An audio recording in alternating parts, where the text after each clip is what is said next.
perkenankanlah saya mewakili Bapak Uskup Monsinyur Robertus Rubiatmoko bersama rekan-rekan sekomunitas di Rumah Uskup, Romo Edi Purwanto dan Romo Doni Widiarso, serta Kuria Keuskupan Agung Semarang, ingin menyampaikan penghargaan dan rasa terima kasih kami yang mendalam pada Anda semua untuk dukungan, perhatian, dan doa bagi saudara kami, Romo Andreas Tri Adi Kurniawan MSF, selama masa perawatan atau pengobatan sampai saat beliau berpulang ke hadirat Bapa di surga.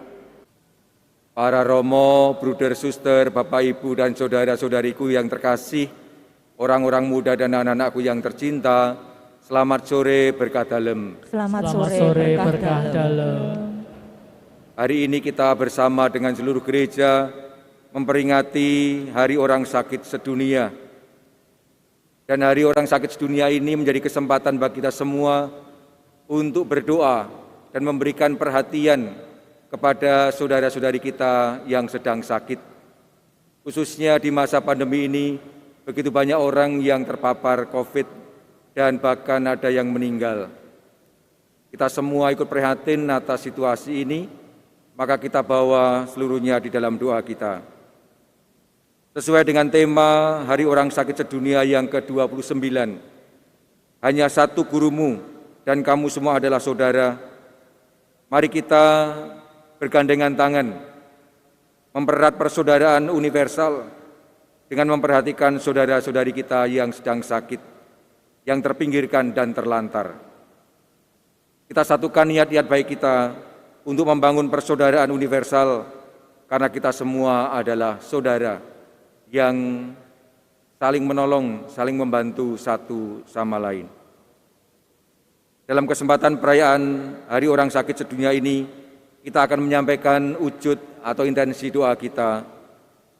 Yang pertama, mohon kedamaian abadi bagi Romo Andreas Tri Adi Kurniawan MSF, Sekretaris Keuskupan kita yang genap 3 hari dipanggil Tuhan. Juga kita mohon perlindungan dan pembebasan dari segala penyakit bagi kita semua dan seluruh umat manusia, khususnya dari coronavirus. Ucapan syukur kepada Tuhan atas rahmat kesehatan dan kesembuhan yang telah diterima oleh saudara-saudari kita. Dan sekaligus kita mohon keteguhan hati dan kesembuhan bagi saudara-saudari kita yang sedang sakit. Selain wujud-wujud ini, tentu kita diperkenankan untuk menyampaikan juga wujud-wujud pribadi kita, termasuk mereka yang sakit yang belum ada di dalam daftar ini, kita bawa dalam doa kita dan kita mohonkan rahmat kesembuhan dari Tuhan sendiri. Marilah kita bersatu di dalam doa. Allah Bapa umat manusia, kami sudah Kau ciptakan agar berusaha menjadi sempurna dalam cinta kasih dan kebaikan. Semoga hati kami selalu terbuka dan dunia ini menjadi tempat kediaman yang membahagiakan bagi siapa saja. Pada kesempatan Hari Orang Sakit Sedunia ini, anugerahkanlah kepada mereka yang sakit rahmat penyembuhan. Hiburlah dan kuatkanlah mereka, berilah ketabahan hati kepada mereka semua. Terangilah hati dan budi mereka, sehingga mereka mampu mempersatukan penderitaannya dengan penderitaan putra-Mu di kayu salib. Sebab Dialah Tuhan dan Juru Selamat kami, yang bersatu dengan Dikau dan Roh Kudus, hidup dan berkuasa, kini dan sepanjang segala masa. Amin. Para Romo, Bruder, Suster, Bapak, Ibu, dan saudara-saudariku yang terkasih dalam Tuhan, kembali selamat sore berkah dalem. Selamat sore berkah dalem. Saya harap Anda semua dalam keadaan sehat, yang sakit juga tetap dalam pelindungan Tuhan, dan kita semua bersukacita karena Tuhan senantiasa menyertai kita. Hari ini kita bersama dengan seluruh gereja merayakan atau memperingati Hari Orang Sakit Sedunia. Dan dalam peringatan ini kita semua diajak untuk merenungkan 3 perkara atau 3 hal. Yang pertama adalah makna kehidupan di dalam penderitaan. Yang kedua, makna harapan penuh perjuangan di dalam kepasrahan. Dan yang ketiga, makna persaudaraan di dalam pelayanan. Kita renungkan satu persatu. Yang pertama, makna kehidupan di dalam penderitaan. Saya mau bertanya kepada Anda semua, siapa di antara kita, baik yang ada di gereja katedral ini maupun yang di rumah, belum pernah sakit? Ada? Yang di katedral ini semua rasanya pernah sakit ya, entah berat atau sedang-sedang atau ringan saja, termasuk sakit flu ya, pernah ya? Nah, coba kalau kita lihat ya pengalaman kita, kalau kita sedang sakit atau saudara kita sedang sakit, apalagi sakit parah, biasanya perasaan-perasaan apa yang seringkali muncul dalam diri kita? Saya yakin ada segudang pengalaman.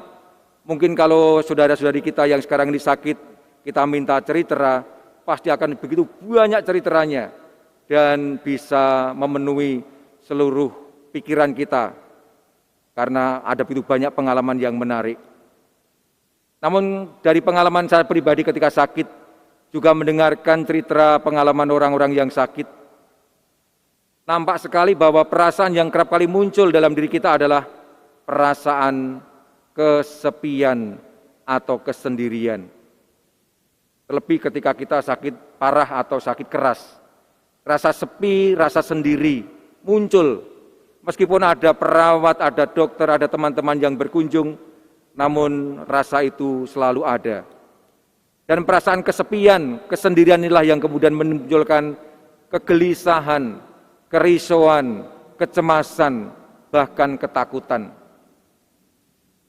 Bukan hanya karena kita bertanya, berhadapan dengan pertanyaan sembuh atau tidak sembuh, berhadapan dengan pertanyaan berapa biaya perawatan kita, namun terlebih adalah berhadapan dengan pertanyaan eksistensial, pertanyaan yang paling mendasar berkaitan dengan soal hidup dan mati.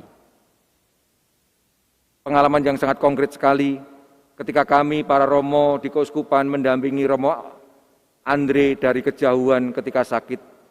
Perasaan-perasaan bergejolak, berkecamuk terus-menerus dari waktu ke waktu. Ketika ada telepon, rasanya deg-degan terus-menerus. Ada kekhawatiran, ada ketakutan, ada kecemasan yang luar biasa. Karena apa? Karena berhadapan dengan pertanyaan eksistensial berkaitan dengan soal kehidupan dan kematian. Dari pengalaman ini kelihatan sekali bahwa kehidupan dan hidup merupakan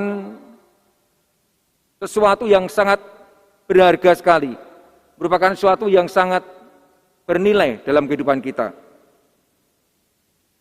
Maka tidak mengherankan kalau kita memperjuangkannya, kita mengupayakan supaya kita tetap sehat, bisa sembuh, dan tetap bisa hidup.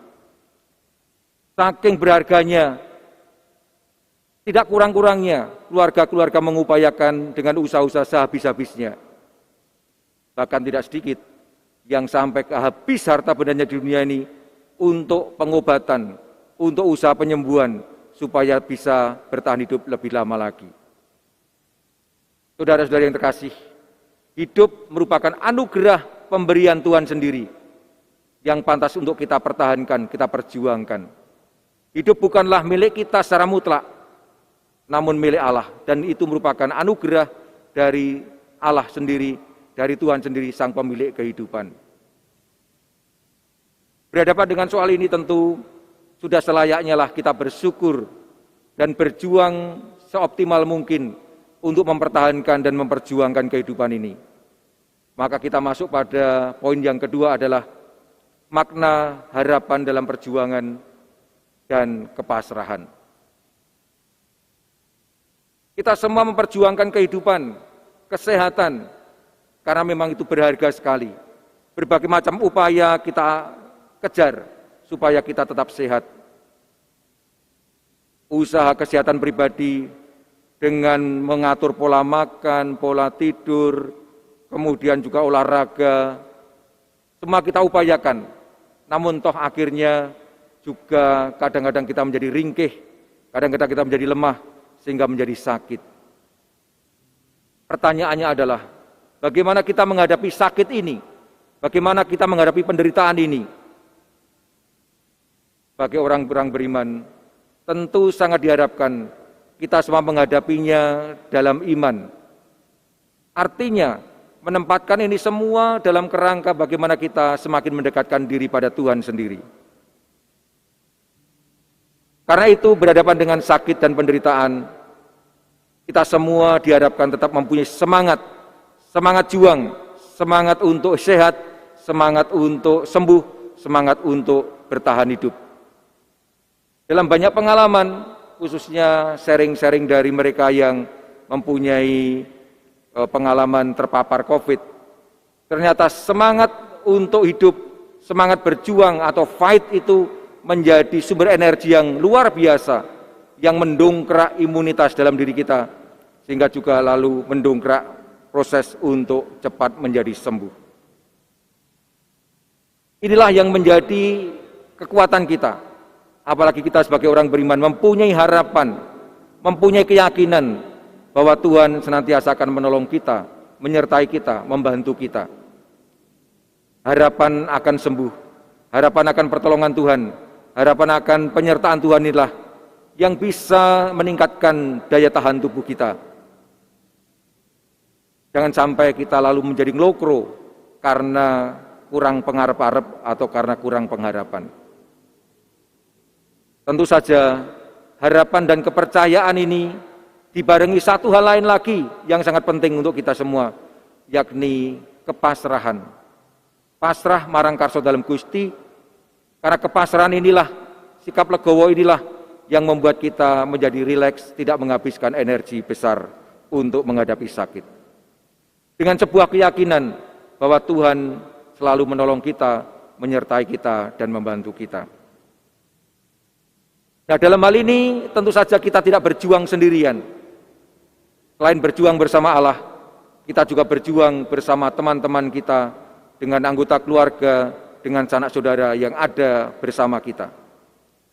Meskipun kadang-kadang perasaan sepi, ditinggalkan, itu sangat luar biasa terasakan. Saya bisa merasakan bagaimana Romo Andri kemarin di rumah sakit merasakan hal itu. Ketika kami teman-teman serumah tidak bisa tengok, hanya bisa kontak lewat HP ketika masih ada di ruang isolasi. Pengalaman ini bisa sangat memberatkan. Namun ketika kita menghadapinya dengan kerelaan, dengan kepasrahan, kita semua akan dikuatkan. Karena yakin bahwa ada sekian banyak orang yang mendoakan kita, ada sekian banyak orang yang ada bersama dengan kita. Maka poin yang ketiga adalah makna persaudaraan dan pelayanan. Dalam rangka menyambut Hari Orang Sakit Sedunia ini, Paus kita, Paus Fransiskus memberi tekanan demikian. Dia menegaskan bahwa kita ini membutuhkan orang lain. Kita membutuhkan pertolongan orang lain, apalagi di saat-saat kita sedang sakit. Itulah sebabnya hari ini dalam bacaan pertama kita mendengarkan bagaimana Allah sejak semula ingin manusia hidup di dalam kebersamaan, tidak hidup di dalam kesendirian. Allah menghendaki agar kita semua hidup dalam kebersamaan dan masing-masing dari kita menjadi teman, menjadi sahabat, menjadi katakanlah orang yang senantiasa memberikan perhatian pada kita semua. Dari pengalaman banyak orang dan juga pengalaman pribadi saya ketika sakit, kesendirian dan kesepian merupakan perasaan yang paling mendominasi orang yang sakit. Sehingga kerap kali menimbulkan ketakutan, kecemasan, dan juga kegelisahan yang luar biasa. Di saat seperti inilah dibutuhkan hadirnya teman-teman, hadirnya anggota keluarga, hadirnya sahabat yang datang untuk menyapa, yang datang untuk menguatkan, yang datang untuk memberikan support dan pertolongan. Itulah pentingnya kehadiran dan sapaan kita, yang sungguh-sungguh memberikan dorongan bagi yang sakit.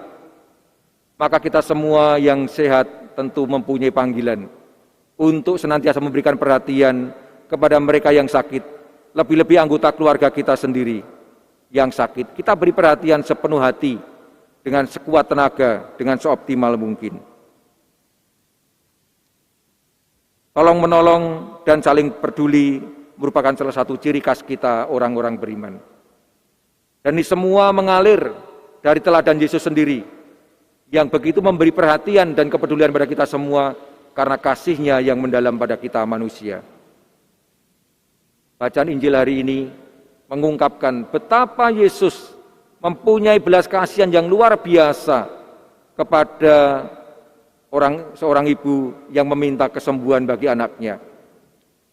Meskipun ibu itu bukan orang Yahudi yang menurut mereka itu tidak mendapatkan hak untuk keselamatan, namun toh Yesus memberikan apa yang diharapkan, yakni kesembuhan anaknya, dibebaskan dari kuasa si jahat, dari setan. Ini semua mengungkapkan betapa Allah dalam diri Yesus Kristus sungguh memberi perhatian kepada kita semua. Maka dalam hal ini, kalau Yesus mencintai kita, maka kinilah saatnya kita juga membalas kasih Yesus itu dengan memberikan perhatian kepada sanak saudara kita yang sedang sakit, yang membutuhkan pertolongan, yang sungguh menderita. Dalam kesempatan ini saya sangat mengapresiasi, sangat menghargai perjuangan para dokter, para perawat, para suster, dan semua yang bekerja di rumah sakit, yang sungguh-sungguh berjuang mati-matian untuk keselamatan sesamanya, untuk kesehatan sesamanya, bahkan berani mengorbankan dirinya sendiri. Tentu juga kepada keluarga-keluarga yang siang malam menemani anggota keluarga yang sakit. Sungguh sebuah pelayanan yang luar biasa, sebuah pemberian diri yang luar biasa. Apalagi kalau ini semua kita berikan dengan penuh ketulusan hati, dengan penuh kesabaran, dengan penuh pengertian. Ini semua pasti akan menjadi kekuatan yang menyegarkan, memberikan semangat bagi yang sakit. Saudara-saudariku yang terkasih, dari ketiga bahan permenungan ini, kita semua diajak untuk semakin menyukuri rahmat hidup dan kehidupan yang diberikan Tuhan pada kita, apapun situasi dan kondisi yang sedang kita hadapi. Juga ketika kita sedang sakit, diharapkan kita memperjuangkan iman kita, tetap memiliki harapan, keyakinan, dan kepercayaan bahwa Allah tetap menolong kita. Dan sekaligus kita semua diajak untuk semakin terbuka dan memiliki kepedulian pada mereka-mereka yang sedang sakit, yang sedang menderita, agar dikuatkan. Dan semoga dengan cara ini, kehadiran kita, sapaan kita, menjadi wujud nyata dari kehadiran dan sapaan Tuhan kepada mereka yang sakit. Malah kita berdiam diri jenak untuk berdoa bagi mereka yang sakit ini, untuk saudara-saudari kita yang sakit yang kita doakan, dan juga semua saja yang sakit, agar mereka dikuatkan dan diteguhkan di dalam penderitaannya, hingga bisa memaknainya dalam terang iman masing-masing. Kita akan mohon berkat untuk anak-anak yang ikut serta dalam Ekaristi ini, agar mereka semua diberkati oleh Tuhan.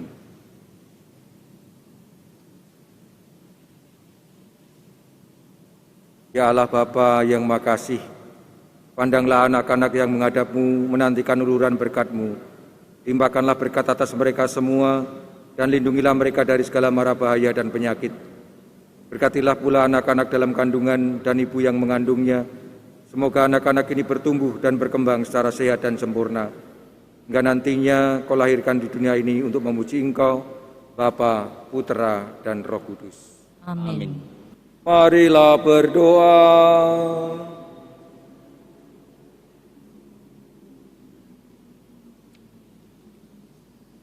Allah Bapa, sumber kedamaian dan kerukunan, Engkau memanggil kami untuk bersatu dan menjadi saudara bagi siapapun.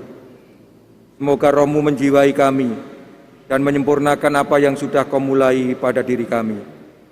Kami percayakan saudara-saudari kami yang sakit pada penyertaan dan pertolongan-Mu. Semoga dalam sakitnya mereka semua Kau kuatkan dan Kau teguhkan dalam iman, harapan, dan kasih, serta memperoleh anugerah kesembuhan dari-Mu. dengan pengantaran Kristus Tuhan kami. Amin. Para Bapak Kardinal, para Bapak Uskup, para suster, para bruder, para frater, rekan-rekan imam, ibu dan bapak, rekan-rekan muda, adik-adik, serta saudari dan saudaraku yang terkasih dalam Tuhan, selamat malam dan berkah dalam. Selamat malam dan berkah dalam. Pada kesempatan ini, perkenankanlah saya mewakili Bapak Uskup Monsinyur Robertus Rubiatmoko bersama rekan-rekan sekomunitas di Rumah Uskup, Romo Edi Purwanto dan Romo Doni Widiarso, serta Kuria Keuskupan Agung Semarang, ingin menyampaikan penghargaan dan rasa terima kasih kami yang mendalam pada Anda semua untuk dukungan, perhatian, dan doa bagi saudara kami, Romo Andreas Tri Adi Kurniawan MSF, selama masa perawatan atau pengobatan sampai saat beliau berpulang ke hadirat Bapa di surga. Sungguh perhatian dan doa Anda sekalian, seluruh umat, menjadi penyemangat bagi almarhum Romo Andre, serta kami semua dalam mendampingi beliau sampai akhirnya Tuhan memanggil dan memperkenankan beliau kembali ke pangkuan belas kasih-Nya. Secara khusus, terima kasih kami dan penghargaan kami sebesar-besarnya untuk para dokter, para perawat, para suster, para tenaga non-medis yang merawat dan mendampingi Romo Andre, yaitu di Rumah Sakit Santa Elizabeth Semarang.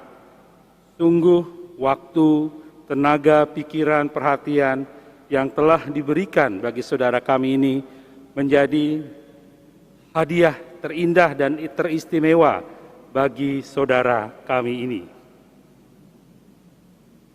Maaf bila kami ada kekurangan di dalam penyampaian kabar, penyampaian berita demi kebaikan bersama. Kami berdoa bagi Anda semua, baik yang sehat, agar tetap terus menjaga kesehatan kita bersama untuk seluruh masyarakat. Dan terlebih bagi mereka yang sakit, pada kesempatan ini kami tetap berdoa bagi Anda agar mengalami belas kasih dan kekuatan iman dari Yesus Sang Penyembuh dalam hidup kita. Sebagai penutup, ada kata-kata begini: jiwa yang indah telah bahagia bersama Bapa yang lebih mencintainya. Kebaikan dan ketulusan Romo Andre akan selalu menyemangati keluarga dan mereka yang dicintainya. Terima kasih, berkat Tuhan untuk Anda sekeluarga. Saudara-saudariku yang terkasih, terima kasih pula atas kebersamaan kita dalam Ekaristi ini, atas doa-doanya bagi anggota keluarga dan sanak saudara kita yang sakit, dan kita bawa teman-teman saudara kita ini agar tetap senantiasa dalam lindungan Tuhan, mendapatkan kekuatan, keteguhan, dan akhirnya kesembuhan. Untuk itu marilah kita akhiri perayaan syukur kita dengan mohon berkat Tuhan bagi kita semua, bagi keluarga kita, bagi komunitas kita, dan bagi siapa saja yang kita doakan. Tuhan bersamamu dan bersama rohmu. Semoga Allah sumber segala penghiburan mengatur hidup saudara dalam damai-Nya dan melimpahi saudara dengan berkat-Nya. Amin. Semoga Allah membebaskan saudara dari segala kerisauan dan meneguhkan hati saudara dalam kasih-Nya. Amin. Semoga saudara menjadi kaya dalam iman, harapan, dan kasih, dan dapat memanfaatkan hidup di dunia ini untuk berbuat baik sehingga kelak boleh berbahagia abadi di surga. Amin.